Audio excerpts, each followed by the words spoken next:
Hello, Tim from Fairplay now on the 21st of October 2024.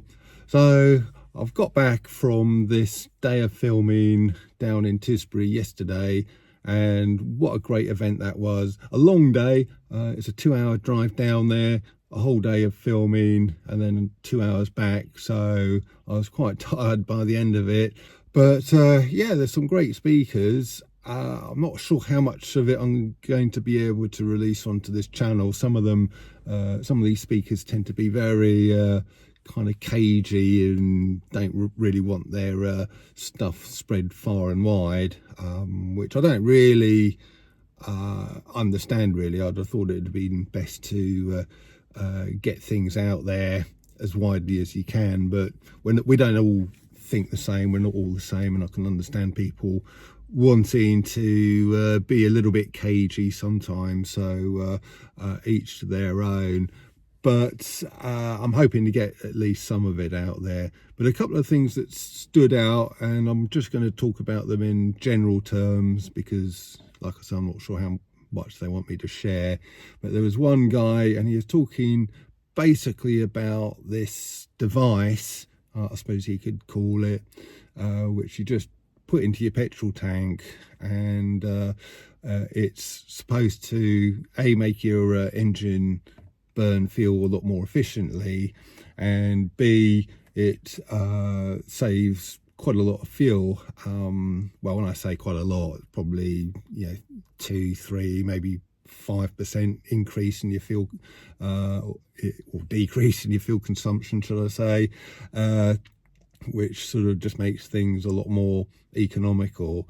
And you'd think that these sort of things would be, news of them would be spread far and wide, and within a few years everybody would have these things in their cars, and manufacturers indeed would start fitting them as standard. And the kind of period of time that this guy was talking about is 30 plus years ago, so certainly by now they should be common knowledge. But again, it just shows you how corrupt the world is. Do the big fuel companies actually want fuel saving devices put into every car and hitting their sales and their profits? Do other sort of companies attached to the motoring industry want cars to be more reliable and to last longer? Probably not. And therefore they then exert pressure onto other entities. I won't say who, but there's big influential entities in every industry, isn't there? And they exert pressure on them, bribe them or whatever, and then they come out and say, oh yeah, these things are no good, they're just a waste of money, waste of time. And then these things disappear. You tend to see these things, well, I remember seeing these things, should I say, or things like it, on things like Tomorrow's World and Top Gear, when people like William Willard were presenting it, those days. And on those sort of programs, you'd see these really good inventions, and you think, wow, in a couple of years or a few years time, it's going to transform motoring. It's going to just make everything a lot cheaper, a lot less petrol being used, which is going to be good for our pockets, good for the environment, etc., etc. And then a few years goes by and you just don't hear of these things, and you suddenly remember it and go, well, whatever happened to that then? And it's because these things are suppressed, which just adds to the whole lie, and the whole corruption and the whole pretense of whole climate change nonsense and environmentalism. If these entities, the powers that shouldn't be, were so keen on preventing climate change, well, they would have, many years ago, encouraged the use of these fuel-saving things, welcomed them, rather than suppressing them, and just for the sake of profit. So, it just is just another example of how you just can't trust anything mainstream, any of these mainstream entities. So that was one speaker, very, very interesting. And another one, the last speaker, I won't go into too much of, about what he was talking about, but he had a little bit of humour. He had this pie chart, and it's, the title of the pie chart is Things I'm Worried About. And in most of it, I think, which was probably, let's say it as red, which was about 99% of the pie chart. And it said on the little key at the top, red means, I'm afraid of tyrannical government. So that was 99% of what he's worried about. And then the tiny bit, 1% or 0.1%, which was in another colour, let's say it was blue, and that one was sort of marked up as climate change. So I found that quite humorous.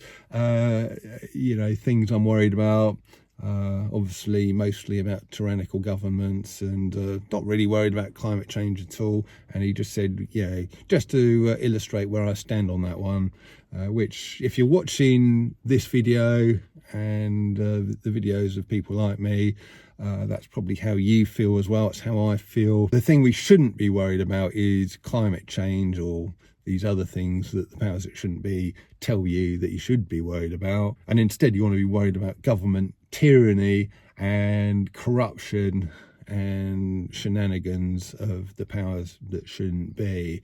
And if only more people understood that. I remember probably a year, 18 months ago, I had not quite an argument with my brother, but it is a discussion over a pint and a curry in a Indian restaurant. And while we're waiting for the food to come out, we were having a little bit of a fairly lively discussion about climate change. He's obviously fully on board with that, and all of the other powers that shouldn't be nonsense as well.